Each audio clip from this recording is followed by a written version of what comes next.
경시 모집 지역균형 전형 지원 자격부터 설명을 드리면 고등학교장의 추천을 받은 즉 요번에 졸업한 학생, 과거에 졸업한 학생이 모두 포함된다. 이게 지균하고 가장 큰 차이고요. 정시하고 차이점은 정시는 추천하는 게 아니고 누구나 원서를 낼 수 있다. 이거는 졸업자와 요번에 그 현역 간의 경쟁을 통해서 그 교장 선생님이 한 명을 추천하게 되는데요. 이 추천의 기준은 뭐 제가 이렇다 저렇다 말씀을 드릴 수는 없어요. 왜냐하면 그 학교장의 재량이거든요. 그 학교장이 추천하고 싶은 사람을 추천하면 됩니다.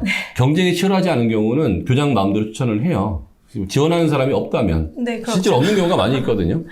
근데 지원하는 사람이 많다 그러면 이제 다른 학교에서 추천하는 거하고 맞춰 추천할 텐데 지역균형 선발, 수시 지역균형 선발은 깔끔하게 서울대 기준의 내신을 평가해보고 서울대 기준 내신을 뽑을 때 일반적으로 그중에 가장 성적이 좋은 사람을 추천해서 잡음이 없는 경우가 있는데요. 그럼에도 불구하고 1등이 추천 안 되는 경우도 많이 있어요. 왜냐하면 1등이 서울대 지균을 원하지 않고 다른 학교의 교장 추천 전형을 원하는 경우도 있거든요. 그거는 교장 선생님과 학생들과 합의만 있으면 교장 선생님이 누구라도 추천해 줄 수 있는 건데 네. 특별한 문제가 없다면 전교 1등이 추천이 되는 게 가장 일반적이고요.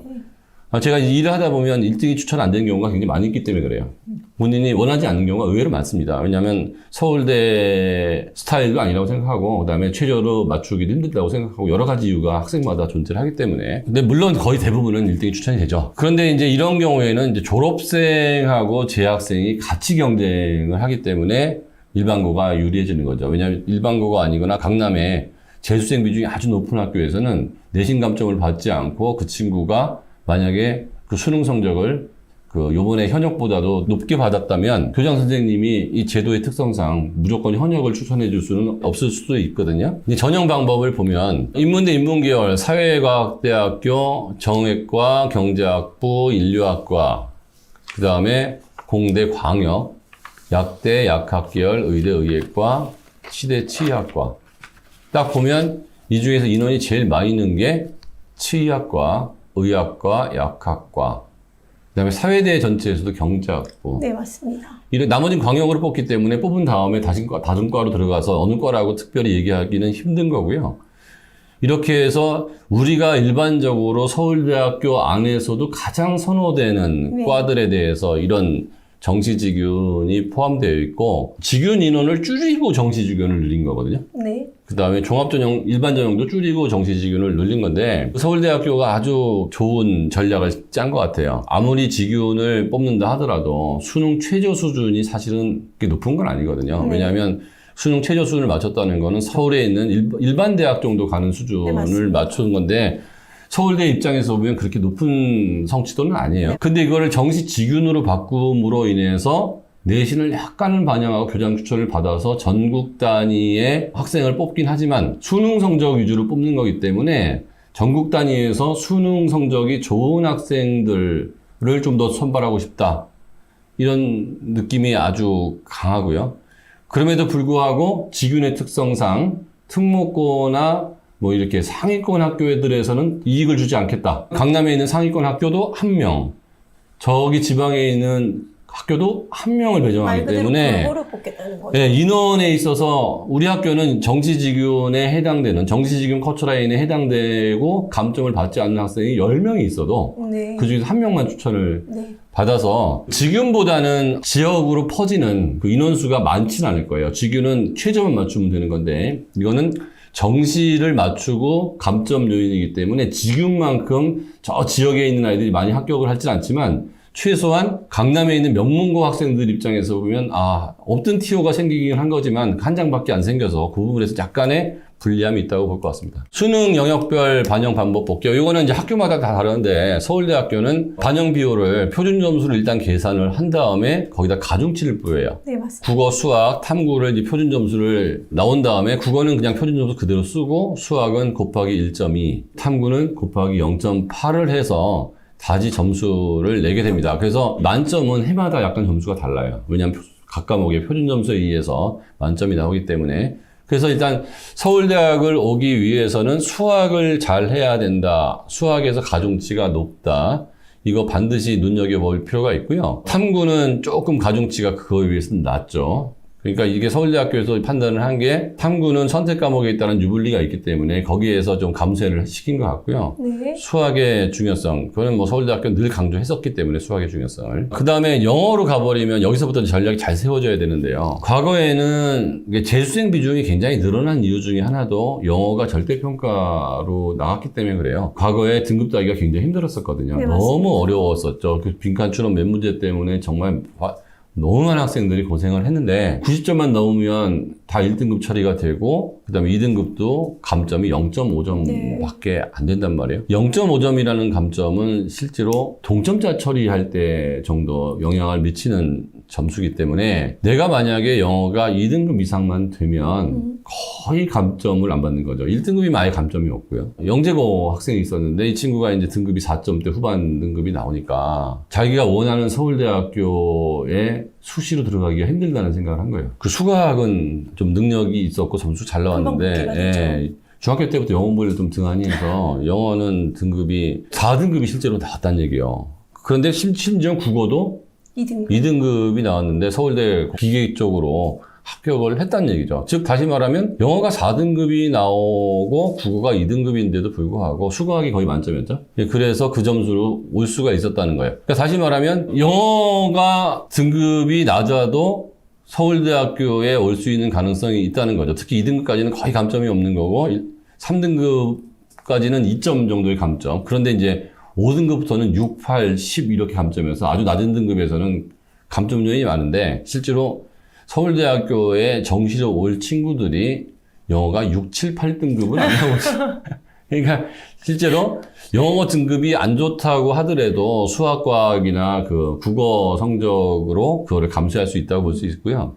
한국사는 내신에서는 굉장히 중요합니다만 수능으로 가보면 4등급까지 뭐 0.4점 감점이니까 그리고 문제가 아주 쉽게 나와서 수능에서 국사를 신경 쓰는 사람은 거의 없다. 한 명도 못 봤습니다. 네, 내신에서는 굉장히 크리티컬하죠. 내신에서는 수학이나 영어는 애들이 못 덤벼요. 실력이 없는 애들이. 왜냐하면 본문이 안 외워지거든요. 영어 실력이 없으면. 수학 문제도 어려워서 못 푼단 말이죠. 국어는 약간의 차이가 있는데 이 국사만큼은 전교 1등하고 5등급하고 점수 차가 그렇게 많이 나지 않을 수 있는 과목이에요. 왜냐하면 5등급도 수업을 충분히 듣고 열심히만 하면 100점이 나올 수가 있는 과목이기 때문에 의외로 전교권 아이들이 국사에서 2, 3등급으로 떨어지는 경우가 굉장히 많아요. 내신이 굉장히 총명하게 완성이 돼요. 그래서 제가 이제 중학생들한테 고등학교 올라가기 전에 국사 특히 전교권 아이들은 더. 왜냐하면 안심하다가 닥치는 게 국사는 뭐 누구나 할 수 있을 거라고 생각을 하는데 그 생각을 모두가 하는 게 문제라는 얘기죠. 영어 수학은 나는 할 수 있다고 생각하는데 다른 애들은 할 수 없다고 생각하기 때문에 안 하거든요. 그러니까 제2외국어도 마찬가지인 게 제가 이 일을 그렇게 오래 해보면서 제2외국어가 문제가 돼서 서울대학교를 못 갔다는 얘기도 거의 들어본 적이 없습니다. 교과평가를 보면 정시직윤인데요. A는 10점, B는 6점, C는 0점 이렇게 평가를 하는데 두 명이 평가를 하게 된다는 거죠. 이 40점 만점인데 A가 10점밖에 안 되잖아요. 이유가 30점이 기본 점수예요.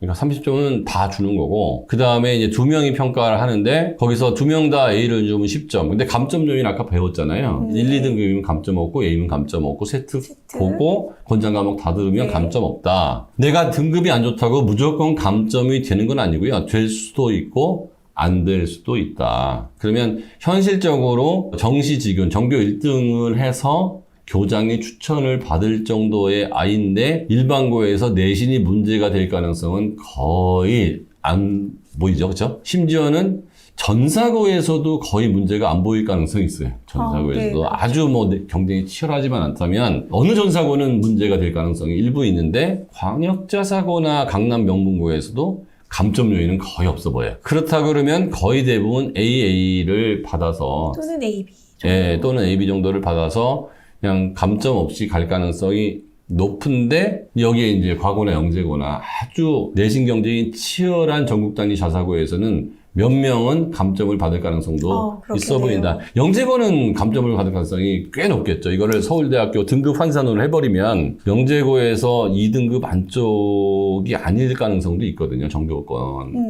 애들이. 그래서 걔네들은 정시직윤에서 약간의 감점을 받을 가능성도 있다라고 보시면 될 것 같아요. 근데 아닌 경우도 아주 탁월하게 하기만 하면 감점을 안 받을 수도 있겠죠. 다시 아까도 말씀드렸지만 여기에서 우리가 꼭 챙겨야 될 거는 핵심 권장 과목은 반드시 들을 것. 세특, 전교권 아이들은 감점 사유가 별로 없을 거고, 그 다음에 평가 거의 감점이 안 되는데, 그럼에도 불구하고 일반권 아이들은 감점이 안 되지만, 그렇지 않은 경우에는 감점이 될 수도 있다라고 보시면 될 것 같아요. 이제 정시묘집 교과 평가, 아까 한 얘기에 그대로 저기 서울대 자료 그대로 보는 겁니다. 교과 이수 현황, 교과 학업 성적, 세부 능력 및 특기 사항. 요거는 이제 정시 일반 전형이거든요. 앞에 부분은 보면 60점 대 40점이었잖아요. 네. 근데 정시 모집 일반 전형은 1단계에서 수능을 100을 뽑고 2배수를 뽑죠. 네, 2배수를 뽑고 2단계에서 1단계 전형이 80점, 2단계 전형이 교과 전형 평가 20점. 이 20점에서 경시지균 같은 경우에는 기본 점수가 30점이었는데 15점이라는 거 미리 말씀드리고 좀 이따가 다시 설명을 드릴게요. 그 평가 자료 보면 생활기록부, 교육과정 편성표, 학교생활기록부 및 보이지 않는 이제 대체 서류로 하게 되는데 이거는 뭐 아주 오래전에 졸업을 했든지 네. 아니면 뭐 검정고시를 검정고시. 갔든지 이런 학생들 아니면 외국 대학교에서 네, 졸업을 맞습니다. 했든지 뭐 이런 친구들은 이제 다시 평가를 하는 거고요. 과목 이수 내용, 교과 성취도, 교과 학업 수행 내용, 세특이라고 하는 걸로 평가를 하게 되기 때문에 이게 어느 영역을 더 중요시 여길지 모르겠어요. 근데 느낌상 성취도가 제일 중요할 것 같다는 생각은 들고요. 네. 나머지 두 개도 넣어놨으니까 아예 평가 요소가 아니진 않기 때문에 성취도가 나쁘다고 무조건 다 감점 받지는 않을 수도 있습니다. 정시지균의 이제 특징은 경제학과, 약대, 의대, 치대 쪽에서 인원이 제일 많다. 네. 그다음에 수능하고 교과가 모두 우수해야 하지만 교과 잘 듣고 전공 연계 이수 과목을 모두 이수하고 2등급 이상이 되면 큰 문제가 발생을 하지 않으니까 너무 떨지 않으셔도 될 것 같다. 그런데 재수생하고 우수 학생이 많은 학교에서는 재수생이 추천을 받을 가능성도 있고 우리 학교는 수능 잘 보는 아이가 많은 전교권 학생들이 많은데 저 학교로 갔다 오는데 추천을 받았는데 이 학교에 있기 때문에 추천을 못 받는 우수한 학생들이 존재를 한다는 거. 네. 그러니까, 그런 일이 있을 수 있겠네요. 그러니까 서울대학교 치대나 의대를 목표로 하는 학생들은 특히나 서울대학교 경제학과나 치대 의대를 목표로 하는 학생들은 이 정시지원 카드가 거의 정시 전체 인원만큼 있는 게 왜냐하면 인원이 뭐 서울의대가 30명이 정시를 뽑는다고 하더라도 일반으로 재학생한테 주는 쿼터가 그 중에서 과연 몇 명일까를 볼 필요가 있거든요. 네, 맞습니다. 그러면 그 중에서 재학생한테 주는 쿼터가 10명, 15명이라고 하면 아무리 그래도 정시지균은 지균이기 때문에 졸업생이 받을 수 있다 하더라도 재학생으로 갈 가능성이 높긴 하거든요. 그러면 실제로 정시 전체만큼의 학생만큼을 정시지균으로 들어갈 수도 있다는 거죠. 여기는 재수생 이상이 잘 못 들어온다는 가정하에 들어올 수 없는 건 아닌데 들어올 가능성이 실제로 높지는 않다. 일반고 경우는 더 그렇죠. 네, 제가 추측하기에는 한 7대3 안쪽 아니겠느냐. 그렇게 네. 보이는데 이거는 뭐 저의 견해입니다. 그리고 이제 MMI도 실시를 하지 않기 때문에 면접 준비가 안 된 친구들도 의과대학에 정시지균으로 들어올 수 있습니다. 결론 다시 하면 일반고 재학생 교장 추천 가능성이 높다. 과거 영재고 특목고는 재수생 수능 점수가 높아서 졸업생 교장 추천 가능성도 있다. 여기는 과거 영재고 특목고에는 강남권에 있는 자사고도 포함시키고 전국 단위 자사고도 포함시키겠습니다. 의치학대에서 MMI를 실시하지 않고 수능 60%, 교과 점수 40%를 뽑겠고 비교과는 반영을 교과 평가에서 일부밖에 반영을 안 하기 때문에 없다고 보시면 될 것 같고 네. 수능 성적이 중요한 요인이 될 거라 이렇게 보시면 될 것 같습니다. 결론, 의대, 약대, 치대 가려면 일반고가 월등히 유리하다 이렇게 보시면 될 것 같아요. 그러니까 정시모집 지역균형 전형에 정리를 해버리면 일반고는 내신 좋은 학생 재수 비율이 낮기 때문에 현역들한테 굉장히 유리하고 광역자사고, 전사고, 과거 영재고들은 내신 감점 요인이 발생을 할 수가 있어서 또 불리하고 그 다음에 졸업생들이 수능 성적을 아주 잘 받을 수가 있고 내신도 좋다면 이 한 장의 티켓을 졸업생이 가져갈 가능성도 있다는 면에서 재학생들한테는 불리한 점으로 작용한다고 보면 될 것 같습니다.